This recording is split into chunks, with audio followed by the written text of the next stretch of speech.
இப்பொழுது நாம் எடுத்துக்கொண்ட மூலிகை பொருட்களின் அளவுகளை பார்க்கலாம்.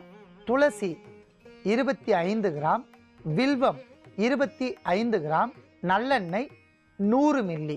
நேரடியாக துளசியை பயன்படுத்தாமல் அரைத்து எடுத்த சாறு 25 மில்லி.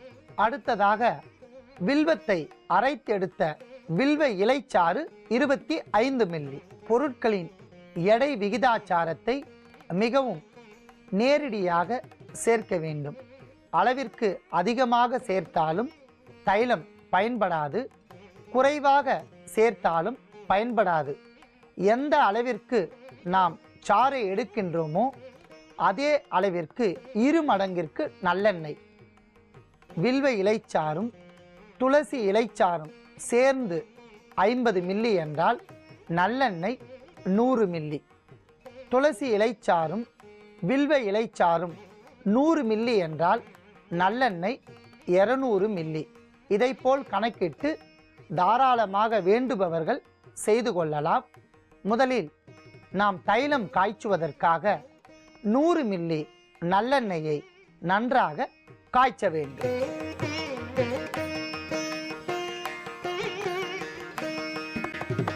மிதமான சூட்டில் நல்லெண்ணெய் காய்ந்து கொண்டிருக்கும் போதே நாம் துளசி இலைச்சாறை சேர்க்க வேண்டும்.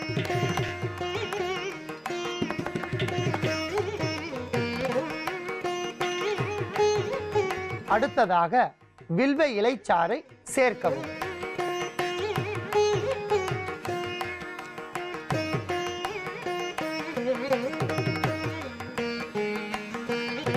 அத்தனை பொருட்களும் ஒன்று சேர்ந்து நல்லெண்ணெயில் நன்றாக கொதித்து தன்னுடைய ஈரப்பதத்தை முழுவதுமாக சுண்டிவிட்டது. இப்பொழுது தைலமாக மாறிவிட்ட அற்புதமான துளசி தைலத்தை நாம் வடிகட்டி எடுத்துக்கொள்ளலாம்.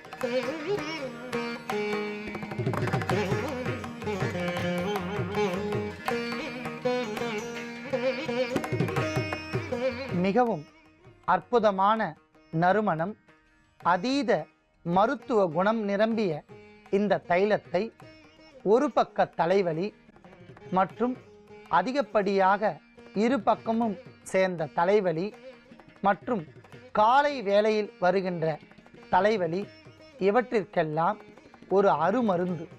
கண் எரிச்சல், தலைப்பகுதியில் அளவிற்கு அதிகமான குடைச்சல் போன்ற நோய் உடையவர்கள் நன்றாக இந்த தைலத்தை தேவையான அளவிற்கு தயாரித்து ஆற வைத்து பத்திரப்படுத்தவும்.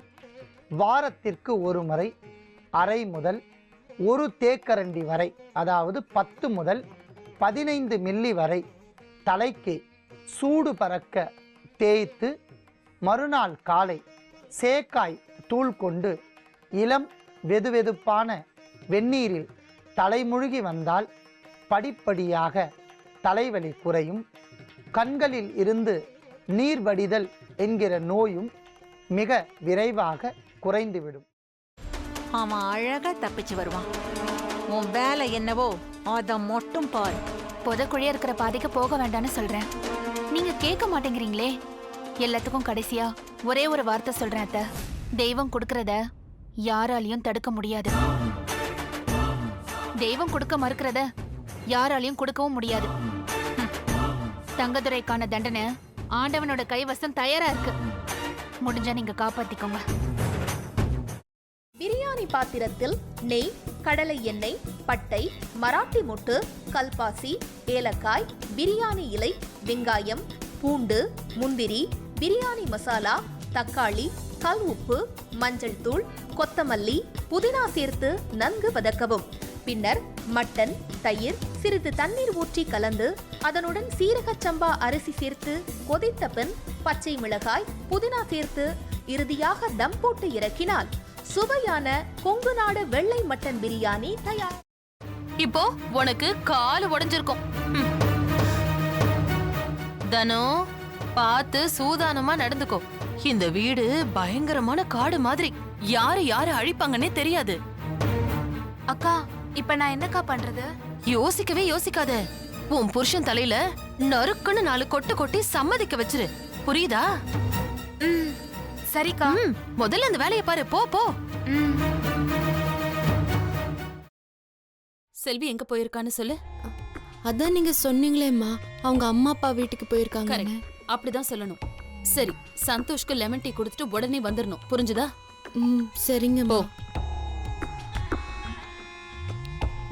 எப்படி? ஐயோ, உனக்கு கிரிமினல் மைண்ட் இல்லடி, நீயே கிரிமினல் தான் என் தங்கம். ஒரு நிமிஷம். இதோ வரேங்க. நல்ல லூசு குடும்பம்டாது, என்ன சொன்னாலும் நம்புதுங்க.